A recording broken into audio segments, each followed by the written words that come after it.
Hello friends, स्वागत है आपका मेरे यूट्यूब चैनल पे। तो कैसे हैं आप सब? मैं आशा करती हूँ कि आप बहुत अच्छे होंगे। जो आपकी तैयारी है फर्स्ट क्लास चल रही होगी। तो फ्रेंड्स, जैसा कि थंबनेल में देखा आपने, मैंने इस वीडियो में लाया है श्वसन तंत्र, रेस्पायरी सिस्टम और इससे रिलेटेड इंपॉर्टेंट क्वेश्चन। तो फ्रेंड्स, वीडियो में लास्ट तक जरूर बनी रहिए, क्योंकि इस वीडियो में जितना भी कंटेंट मैं आपको प्रोवाइड कर रही हूँ बहुत ज़्यादा हेल्पफुल होने वाला है, चाहे वो एग्ज़ाम कोई भी हो। ठीक है, सेंट्रल लेवल की एग्ज़ाम हो या कोई स्टेट लेवल की। और फ्रेंड्स, अगर आप चैनल पर न्यू हैं तो प्लीज़ चैनल को सब्सक्राइब ज़रूर करिएगा और ज़्यादा से ज़्यादा शेयर करिएगा। फ्रेंड्स, न्यू चैनल है, आपके सपोर्ट की बहुत ज़रूरत है। ओके, चलिए आगे बढ़ते हैं और पहला क्वेश्चन मैं लेके आती हूँ। तो पहला क्वेश्चन है कि स्तनधारियों में श्वसन किसके द्वारा होता है? तो फ्रेंड्स, आप सभी जानते हैं स्तनधारियों में जो श्वसन है वो फेफड़ों के द्वारा होता है। तो जो बी नंबर का ऑप्शन है वो राइट होगा। स्तनधारियों में श्वसन फेफड़ों के द्वारा होता है। सेकेंड क्वेश्चन है, एम्फीसेमा बीमारी का संबंध किससे होता है? तो फ्रेंड्स, जो एम्फीसेमा बीमारी होती है इसका संबंध होता है फेफड़े से। तो सी नंबर का ऑप्शन राइट होगा। अगला प्रश्न है, ऑक्सीश्वसन की क्रिया कोशिका के किस भाग के अंदर संपन्न होती है? तो फ्रेंड्स, जो ऑक्सीश्वसन की जो क्रिया होती है वो कोशिका द्रव्य और माइटोकॉन्ड्रिया के अंदर संपन्न होती है। तो जो ए नंबर का ऑप्शन है वो राइट होगा। ठीक है, नेक्स्ट क्वेश्चन की ओर चलते हैं। क्वेश्चन है कि क्रेब्स चक्र की क्रिया किसके अंदर संपन्न होती है? तो दोस्तों, जो क्रेब्स चक्र है उसकी जो क्रिया है वो माइटोकॉन्ड्रिया के अंदर संपन्न होती है। तो जो ए नंबर का ऑप्शन है वो राइट होगा। याद रखिए, बहुत ज़्यादा महत्वपूर्ण है। अगला प्रश्न है कि मनुष्य में दायां फेफड़ा कितने पिंडों में विभाजित होता है? तो फ्रेंड्स, जो मनुष्य का दायां फेफड़ा होता है वह 3 पिंडों में विभाजित होता है। तो ए नंबर का ऑप्शन राइट होगा। चलते हैं अगले क्वेश्चन की ओर। क्वेश्चन है कि फेफड़ों में कितने लीटर गैस धारण करने की अधिकतम क्षमता होती है?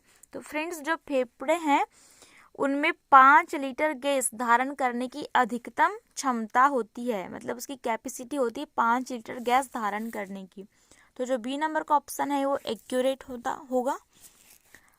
अगला प्रश्न है, ऑक्सीजन की अनुपस्थिति में अनॉक्सीश्वसन होता है, इसमें कार्बोहाइड्रेट का अपघटन किसमें होता है? तो फ्रेंड्स, जब ऑक्सीजन की अनुपस्थिति में अनॉक्सीश्वसन होता है और इसमें कार्बोहाइड्रेट का अपघटन होता है तो यह होता है एथिल एल्कोहल तथा जल में। तो जो ए नंबर का ऑप्शन है वो याद रखना है। एथिल एल्कोहल तथा जल में अपघटन होता है किसका? कार्बोहाइड्रेट का। अगला प्रश्न है, मनुष्य में ब्रीथिंग के दौरान निकलने वाली वायु में ऑक्सीजन की मात्रा कितनी होती है? तो फ्रेंड्स, जब मनुष्य सांस लेता है और जो वायु बाहर निकलती है तो उसमें जो ऑक्सीजन है O2 इसकी मात्रा होती है 16%। तो जो बी नंबर का ऑप्शन है वो राइट होगा। 16% ऑक्सीजन निकलती है गैस के साथ। नेक्स्ट क्वेश्चन है, फेफड़ों की कुल क्षमता होती है? तो फ्रेंड्स, जो फेफड़ों की कुल क्षमता होती है 5800 लीटर धारण करने की। तो सी नंबर का ऑप्शन राइट होगा, 5800 लीटर। याद रखिए फ्रेंड्स, अति महत्वपूर्ण है। नेक्स्ट क्वेश्चन है कि उच्छ्वासन के समय सीटी की आवाज आना कौन से रोग की पहचान है? तो फ्रेंड्स, जब उच्छ्वासन के समय सीटी जैसी आवाज निकलती है तो वह अस्थमा रोग में होता है। तो जो बी नंबर का ऑप्शन है वो राइट होगा।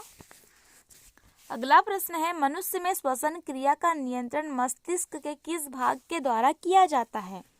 तो फ्रेंड्स, जो श्वसन क्रिया का नियंत्रण है वह मेड्यूला ऑब्लांगेटा है फ्रेंड्स, मेड्यूला, इसके थ्रू किया जाता है। किसका नियंत्रण? श्वसन क्रिया का, मनुष्य में। तो ये नंबर का ऑप्शन राइट होगा। अगला प्रश्न है, वायु ग्रहण करते समय जो तनुपट होता है वो कैसा होता है? तो फ्रेंड्स, जो वायु ग्रहण करते समय तनुपट होते हैं वो चपटे हो जाते हैं। तो जो डी नंबर का ऑप्शन है वो राइट होगा कि तनुपट वायु ग्रहण करते समय चपटे हो जाते हैं। अगला प्रश्न है, जब अनाक्षी श्वसन की प्रक्रिया जीवाणु और कवक में होती है तो उसे क्या कहते हैं? तो फ्रेंड्स, जो अनाक्षी श्वसन है जिसमें ऑक्सीजन की उपस्थिति नहीं होती वो जीवाणु और कवक में होता है, फंजाई और बैक्टीरिया में होता है, तो उसे किण्वन कहा जाता है। ए नंबर का ऑप्शन राइट होगा, याद रखिए, इसे भी महत्वपूर्ण है। अगला क्वेश्चन है कि सामान्य मनुष्य में विश्राम अवस्था में ज्वारीय आयतन होता है। तो सामान्य मनुष्य में जब विश्राम की अवस्था में मनुष्य होता है फ्रेंड्स, तो उनका जो ज्वारीय आयतन होता है 0.5 लीटर होता है। तो जो सी नंबर का ऑप्शन है वो एक्यूरेट होगा। नेक्स्ट क्वेश्चन है, फेफड़ों में श्वास नली की शाखा का अंतिम भाग है। तो फ्रेंड्स जो फेफड़े होते हैं उनमें जो श्वास नली होती है, श्वास की नली जिससे श्वास नोज से अंदर जाता है, तो उसका जो अंतिम भाग होता है वो होता है वायु कुपिकाएं। तो जो बी नंबर का ऑप्शन है राइट होगा। ठीक है, याद रखिए, बहुत बहुत ज़्यादा इम्पॉर्टेंट है, वेरी वेरी इम्पॉर्टेंट है। ठीक है, नेक्स्ट क्वेश्चन है, भोजन निगलते समय सांस मार्ग को बंद कौन कर देता है। तो फ्रेंड जिस समय भोजन अंदर जाता रहता है तो जो श्वसन वाला भाग रहता है या मार्ग रहता है जहाँ से सांस अंदर जाती है, उसको जो बंद कर देता है वो होता है एपिग्लेटिस। तो ए नंबर का ऑप्शन राइट होगा, एपिग्लेटिस बंद कर देता है सांस मार्ग को, किस टाइम पे, भोजन अंदर जाते समय। अगला क्वेश्चन है, श्वसन में प्रयुक्त ऊर्जा है। तो जब श्वसन में जो ऊर्जा प्रयुक्त होती है वह होती रासायनिक ऊर्जा। तो जो बी नंबर का ऑप्शन है राइट होगा, रासायनिक ऊर्जा प्रयुक्त होती है श्वसन की क्रिया में। अगला क्वेश्चन है, खानों या कारखानों में कार्य करने वाले श्रमिकों को कौन सा रोग होने की अधिक संभावना होती है। तो फ्रेंड्स जो श्रमिक या इंसान कारखानों या खानों में काम करते हैं तो उनको सिलिकोसिस नामक बीमारी होने की अधिक प्रबलता होती है। डी नंबर का ऑप्शन राइट होगा, सिलिकोसिस। ठीक है, अगला क्वेश्चन है, फेफड़ों में गैसों का आदान प्रदान किनके माध्यम से होता है। तो फ्रेंड्स इसका आंसर होगा बी नंबर का जो ऑप्शन है, वायु कुपिकाएं, उनके द्वारा फेफड़ों में गैसों का आदान प्रदान होता है फ्रेंड्स। और ये वायु कुपिकाएं जो होती है श्वास नली का अंतिम भाग होती है। ठीक है, तो जो बी नंबर का ऑप्शन है राइट होगा, वायु कुपिकाओं के द्वारा फेफड़ों में जो है गैसों का आदान प्रदान होता है। नेक्स्ट क्वेश्चन है कि फेफड़ों की सुरक्षा हेतु इनके ऊपर कौन सी झिल्ली का आवरण बना होता है। तो फ्रेंड्स जो फेफड़े होते हैं, लंग्स, इनके प्रोटेक्शन हेतु प्ल्यूरा झिल्ली का आवरण बना होता है। तो ये नंबर का ऑप्शन राइट हो गया। तो बहुत ज़्यादा इंपॉर्टेंट है, मोस्ट इंपॉर्टेंट है, याद रखिए, प्ल्यूरा झिल्ली। ठीक है, अगला क्वेश्चन है, किसके ऑक्सीकरण के द्वारा उत्पन्न ऊर्जा को श्वसन कहा जाता है। तो फ्रेंड्स जो ग्लूकोज का ऑक्सीकरण होता है उससे उत्पन्न जो ऊर्जा होती है उसे श्वसन कहा जाता है। ठीक है, अगला प्रश्न है,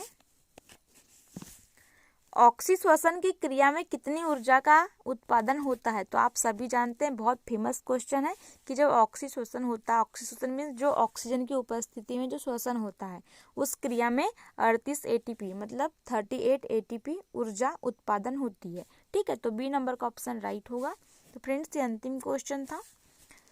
अगर आपको वीडियो अच्छी लगी तो प्लीज़ वीडियो को लाइक करिएगा, अपने फ्रेंड्स में ज़्यादा से ज़्यादा शेयर करिएगा, और अगर आप चैनल पे न्यू हैं तो प्लीज़ चैनल को ज़रूर सब्सक्राइब करिएगा, क्योंकि न्यू चैनल है फ्रेंड्स, आपके सपोर्ट की बहुत नीड है। ओके, तो मिलते हैं अगले वीडियो में नए क्वेश्चंस के साथ। तो ओके, थैंक यू।